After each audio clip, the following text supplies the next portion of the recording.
दिल की बातें दिल ही जाने। 13वां एपिसोड। सुबह जानवी की आंख खुली तो वो अर्नव की बाहों में थी और अर्नव बेसुध होकर सो रहा था। ये देखकर जानवी के चेहरे पर मुस्कान आ गई। उसने धीरे से अर्नव को अपने से अलग किया तो अर्नव जाग गया। दोनों की नजरें मिली तो जानवी शर्मा गई। अर्नव ने जानवी को फिर से अपने पास खींच लिया और माथे पर चूम लिया। अर्नव उससे बोलता है, जान अब तो खुश हो ना तुम? जानवी ने आंखें नीची कर ली और बोली, मेरा मतलब वो नहीं था। मैं ये सब नहीं थी तो मैं बस।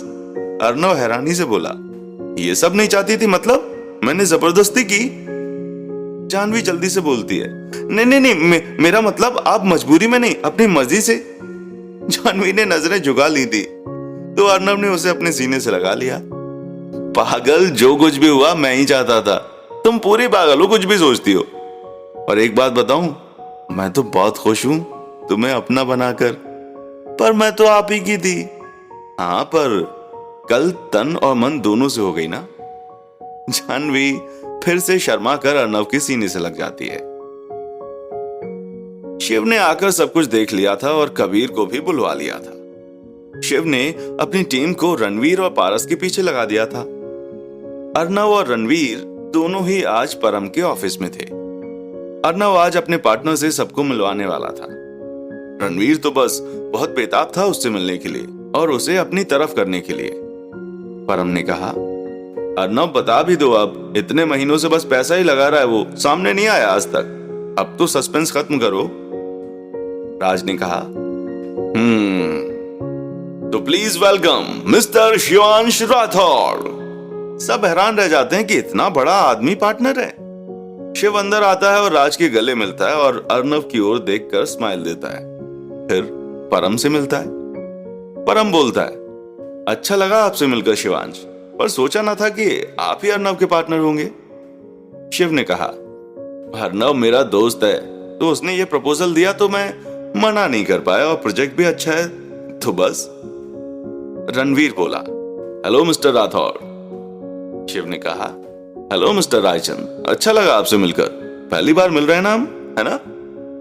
जी, आप जैसे रईस लोग हम जैसे लोगों को कम ही मिलते हैं। अरे आप भी तो कम रईस नहीं है, सुना है मैंने आपके बारे में बहुत कुछ। सब बैठ जाते हैं और बातें करने लगते और रणवीर बस शिव को अपनी बातों में ले रहा था। ये सबने देखा। परम जैसे ही कुछ बोलने लगा तो राज ने इशारे से मना कर दिया। जैसे ही मीटिंग खत्म हुई, शिव चला गया और पीछे रणवीर भी गया। तो अर्नव और राज एक दूसरे को देखकर मुस्कुराने लगे तो परम सर पकड़ के बैठ गया। परम ने कहा, अरे कोई बताएगा कि क्या हो रहा है ये सब? प्रोजेक्ट की बात तो की नहीं और वो रणवीर फालतू की बातें करने बैठ गया। तुम दोनों कोई फर्क ही नहीं है। अर्नव आगे आया और परम के सामने खड़ा हो गया और हाथ बढ़ाते हुए बोला, हाय परम खुराना, आई एम अर्नव रायचंद। परम हैरानी से कभी उसे देखता तो कभी राज को, जो कि कुर्सी पर बैठकर मुस्कुरा रहा था। परम हैरानी से बोलता है, क्या बोल रहे हो तुम राज हो? ये अर्नव है। अब तुम अर्नव हो तो राज कौन है फिर? तभी राज उठा और बोला, मैं राज खन्ना और ये अर्नव रायचंद। क्या तुम लोगों ने ये झूठ क्यों बोला? अर्नव सब कुछ परम को बता देता है, बस शिव के बारे में नहीं बताता। परम ने कहा, ओ, तुम तो सच में बहुत ज्यादा तेज हो। अर्नव, क्या दिमाग है तुम्हारा? पर मेरा प्रोजेक्ट? अर्नव ने कहा, तुम चिंता मत करो, वो अपने समय पर पूरा होगा। राज को फोन आ जाता है तो वो बाहर चला जाता है। परम ने कहा, तो तुम जानते थे कि मैं जानवी को पसंद करता था, फिर भी तुमने कुछ नहीं कहा? अर्नव ने कहा, हाँ, और ये भी जानता हूं कि मेरी बीवी को कोई मुझसे अलग नहीं कर सकता। और तुम तो बस अट्रैक्ट हुए थे, ना कि प्यार करने लगे थे। बस तुम्हें समझा दिया और तुम समझ गए। परम हंसते हुए बोला, जानवी से शादी भी कर ली? यार कमाल हो तुम, सच में फैन ही बन गया हूं मैं तुम्हारा। जानवी का तो पता नहीं, पर मुझे तुमसे लगता है कि प्यार हो जाएगा। इतना बोलकर दोनों हंसने लगे। परम ने कहा, पर अगर सच में कभी कोई ऐसा आ गया कि जिसने जानवी को तुमसे दूर कर दिया तो? अर्नव ने कहा, जानवी सांस है मेरी, ये जो धड़कन चल रही है ना, उसके नाम की है। और अगर कोई आपसे आपकी सांसें छीन ले तो आप क्या करोगे? परम ने कहा कि उस वजह को ही मिटा दूंगा। अर्नव ने कहा, बस यही जवाब है तुम्हारे सवाल का। और वैसे मैं इंसान को देखकर ही जान लेता हूं कि कितना और कहां तक वो सोच सकता है। परम ने कहा, डैड ने मेरे लिए एक रिश्ता देखा है और मुझे मिलने के लिए बोल रहे हैं। अर्नव मुस्कुराते हुए बोला, जाकर मिल लो, क्या पता तुम्हें तुम्हारी जानवी मिल जाए। परम हंस दिया, हाँ सोच रहा हूं, देखते हैं क्या होता है। शिव की टीम ने कंटेनर का पता लगा लिया था और चुपके से उसे बदल दिया। अब उनके पास सारा गोल्ड था। राज ने कहा, यार अगर इसे तोड़ा फोड़ा तो ये ब्लास्ट हो जाएगा, और ये चाबी हमारे पास तो है नहीं। राजीव बोला, देव बाबा ने कहा था कि ये अर्नव ही खोल सकता है, पर कैसे? शिव अर्नव से बोलता है, तुम्हारे पापा जीनियस थे जो इतनी परफेक्ट सेटिंग की है, इसे गलत हाथ ना लग जाए कहीं। बट अब चाबी कहां से लेकर आएंगे? तभी कबीर आ गया। वो सबसे पहले ही मिल चुका था। कबीर ने कहा, यार ये रणवीर तो बहुत बड़ा वाला कमीना है, और इसका बेटा इससे भी ज्यादा। शिव ने कहा, क्या हुआ? कबीर बोला, यार ये लोग ड्रग्स और वेपन का काम करते हैं, और पारस रायचंद तो लड़कियों का भी अलग अलग शहर से लड़कियों की किडनैपिंग करवाता है, फिर देश के अलग अलग हिस्सों में बेच देता है। ये अपने बाप से भी ज्यादा कमीना है। शिव ने कहा, शक तो मुझे भी पहले ही था, पर अब तो इन दोनों को कोई नहीं बचा सकता। जिंदा रहे तो छूट जाएगा, और अब तो इनको अपनी ही अदालत में सजा दूंगा मैं। अर्नव गुस्से से बोला, शिवा तुमसे पहले मैं उसे सजा दूंगा। मेरे मां पापा को मारने की, हमारे परिवार का नाम खराब करने के लिए, उन सब पापों के लिए जो उसने अभी तक किए हैं। राज ने कहा, पर ये अलादीन का चिराग खुले तब तो। अर्नव तू ताले पर हाथ रख के देख, क्या पता जादू से ही खुल जाए। अर्नव बोलता है, क्या यार तू भी कुछ भी बोलता है। कबीर ने कहा, लो जी ट्राई करके तो देख लो, क्या पता खुल जाए। अर्नव ने कहा, मैं कैसे खोल सकता हूं? पापा ने भी क्या बोल दिया, थोड़ा तो आइडिया देते। मेरे पास ऐसा क्या है यार।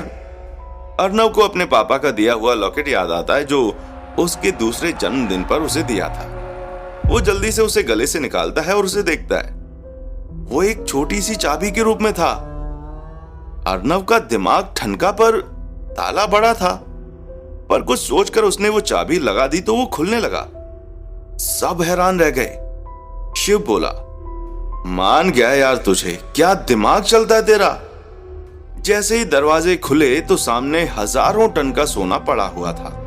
सबकी आंखें फटी की फटी रह गईं। कबीर ने कहा, शिव अगर इसे सरकार को दिया तो वही हाल रहेगा। क्या करें कि ये सीधा देश की मदद में लगे। शिव ने वीरेन को फोन किया और सब कुछ बता दिया। सरकार को सोने का कुछ पता नहीं था, तो छुपाना और बचाना आसान था। कबीर ने कहा, क्या बोला वीरेन?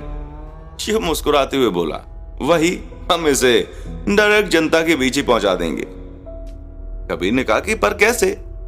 तो शिव बोला, अर्नव की मदद से हम इसे पिघलाकर दूसरी फॉर्म में बना देंगे। फिर वीरेन ने लिस्ट दी है जनता की जिनको की जरूरत है। इसे अमीर लोगों को ही देकर पैसों से उनके अकाउंट में डाल देंगे। कबीर बोला, पर सरकार? शिव ने कहा, अरे मैं और अर्नव है ना, हम दोनों की वजह से सरकार बनती है दिल्ली की, तो इतना तो हम करवा ही सकते हैं। कबीर ने कहा, सही है बॉस, अब बस रणवीर और पारस को रंगे हाथों पकड़ना है। अर्नव ने कहा, उसका प्लान है मेरे दिमाग में। अर्नव सबको बताता है। शिव ने कहा, ग्रेट, तो कल रणवीर हमारी पकड़ में होगा। अर्नव बोला, हाँ कल का इंतजार है।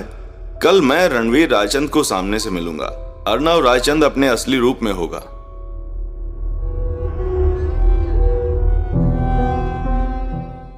अर्नव ने रणवीर तक यह खबर किसी तरह पहुंचा दी कि सोना उसके पास है।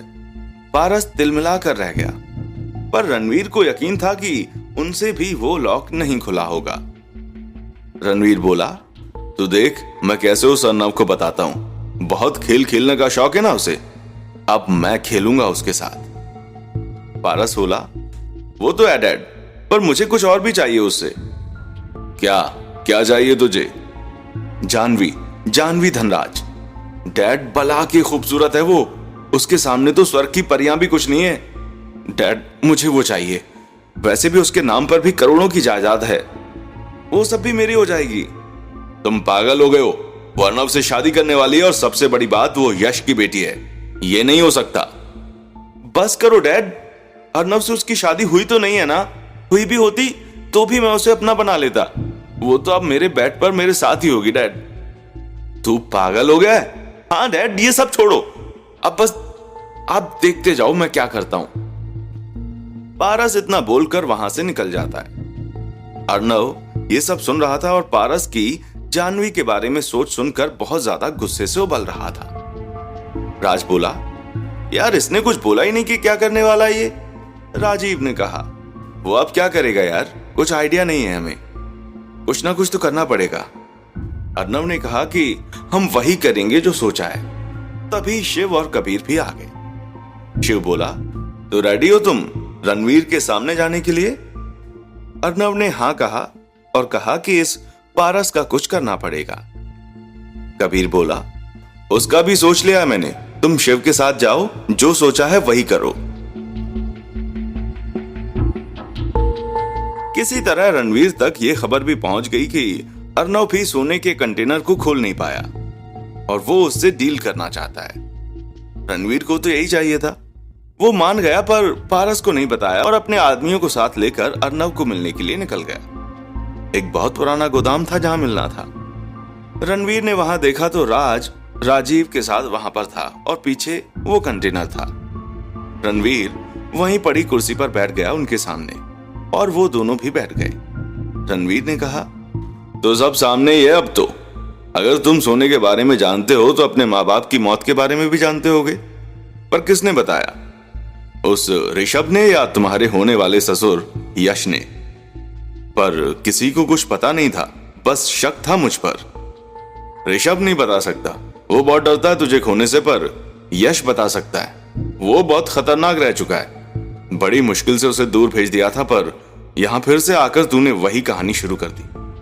चाहता क्या है अब तू? राज ने कहा, आपको क्या लगता है कि क्या चाहता हूं मैं? और रही बात अब यहां आकर सब शुरू करने की, तो शुरू तो बहुत पहले से सब था, बस पता आपको अब चला है। क्या क्या मतलब? पिछले कई सालों से आपको कोई भी बड़ा प्रोजेक्ट नहीं मिला, ना ही कोई टेंडर। बस जो ये 2 नंबर की कमाई है वही हो रही है ना तो कोई मंत्री कुछ कर पाता था और ना कोई और। पर तुमने ध्यान नहीं दिया क्योंकि दूसरे कामों में तुम्हें मुनाफा था। तुम्हारा बेटा पारस, वो तो लड़कियों को बेचने का धंधा करने लग गया था। क्या क्या क्या बोल रहे हो तुम ये सब कैसे जानते हो? राज और राजीव हंसने लगते हैं, फिर रणवीर की ओर देखते हैं। राजीव कहता है कि हम दोनों में से कोई नहीं है, इसके पीछे बस एक इंसान है। रणवीर अपने आदमियों को गन पॉइंट पर रखने के लिए बोल देता है। राज बोलता है, अरे रे रणवीर, इसका कोई फायदा नहीं है। सीधा सीधा बोलो, कौन है? यश धनराज, वो ये खेल खेल रहा है। कमाल हो यार, वो अपने दोस्त की मौत का बदला ले रहा है, पर तू अपने बाप का नहीं। हाँ, तभी पीछे से आवाज आई। मेरे छोटे पापा ने मुझे बताया कि पापा हमेशा यही कहा करते थे कि जो भी करो बस अपने दिल की करो, पर यह याद रखना कि आपका दिल उसे सही बोले, पर जब सामने वाला हदें पार कर दे तो उसे उसकी असली जगह दिखा दो। तो बस अब तो यही कह रहा है, तुझे थोड़ा थोड़ा बर्बाद, पर अब तुझे पता चलेगा कि तिल तिल मरना क्या होता है। पहले पता था कि तेरा मां पापा को मारने में हाथ है, पर यहां आकर पता चला कि तूने ही सब किया है। कौन बोल रहा है? सामने आओ। राज ने कहा, तो पेश हैं आपके सामने असली अर्नव रायचंद। अर्नव सामने आता है, आंखों पर चश्मा, 3 पीस सूट, काले रंग का और सफेद शर्ट, चेहरे पर पूरा रोब, गुस्सा, नफरत। रणवीर खड़ा हो गया और लड़खड़ाने लगा। तो चाचा जी, आप कैसे हैं? तुम तो बिल्कुल अपने पापा जैसा लग रहा हूं। तेरा कभी मुझ पर ध्यान ही नहीं गया, चल अब देख ले। पर तुम लोग यहां पर आकर फंस गए हो। यहीं पर मरवा दूंगा सबको मैं। ये सोना मेरा होगा। अर्नव ने अपने जेब से कुछ निकाला और रणवीर की ओर फेंक दिया। अर्नव बोला, यही चाहिए ना तुझे? रणवीर ने उठाया तो सोने के वही बिस्किट थे, उस पर अफ्रीका की मोहर भी लगी हुई थी। तूने इसे खोल लिया? कैसे? तुझे सारा सोना मिल गया? कहां है? देख आजा, आधा तू मुझे दे दे। अर्नव हंसते हुए बोलता है तुझे लगता है कि मैं तुझे ये सब दूंगा? चाहता क्या है तू? अर्नव उसके सामने गया और बोला, तेरी जान।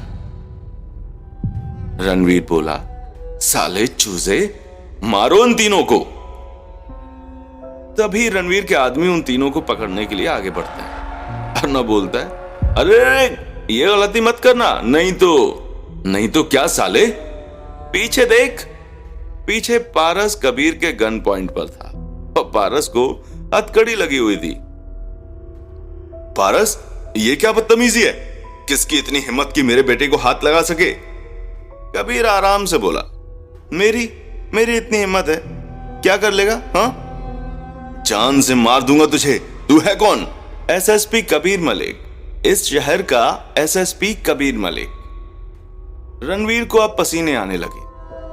पारस बोला, डैड कुछ करो ना डैड, ये तो लॉकअप में भी नहीं ले गया, बोला कि मेरा बाहर ही कुछ कर देंगे डैड। पर मेरे बेटे ने किया क्या है? कबीर ने कहा, जानवी धनराज को किडनैप करने की कोशिश और लड़कियों की भी किडनैपिंग और उनको बेचने का काम। क्या ये सब झूठ है? कबीर बोला, हमारे पास सबूत है, और वैसे अगर ना भी होते तो तू क्या कर लेगा? सब हंसने लगते हैं। कबीर अर्नव से बोलता है, अर्नव चलना, यहीं दोनों को मार देते हैं, बात खत्म। तभी पीछे से रणवीर के और आदमी आकर सबके कनपट्टी पर गन रख लेते हैं।